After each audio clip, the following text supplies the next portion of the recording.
9 students and a parent filed an urgent application overnight to interdict the Ministers of Police, Higher Education as well as Speaker of Parliament. They're calling for police to be barred from using excessive force against protesting students. The Legal Resource Centre wants the court to rule as unconstitutional the manner in which police handled student protesters yesterday. We resumed in chambers, and so the parties are now trying to see whether or not the matter can be resolved, and that it can be resolved amicably.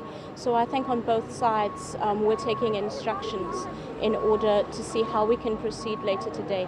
But police have refuted claims that students arrested in protest will be charged with treason. There's absolutely no such charge as high treason. There was a media statement also issued by the Office of the National Commissioner this morning, vehemently denying that such charges are being preferred against these protesting students. What I can tell you now is that so far the charges that we are preferring against the students is basically public violence and of course charges related to the Gatherings Act. And nowhere in the Gatherings Act does it suggest anything about treason. Meanwhile, at the University of Cape Town, the shutdown continues. More workers have joined in the protest.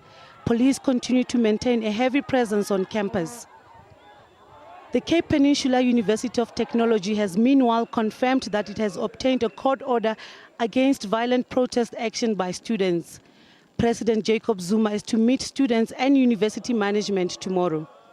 The president really sympathizes with the students, and as you will recall that even in the January 8 statement, already the ruling party had voiced its concern about the escalating cost of university education, and that it was quickly becoming some sort of exclusion for poor black students. So the president really will be discussing this to find a solution as speedily as possible to the impasse.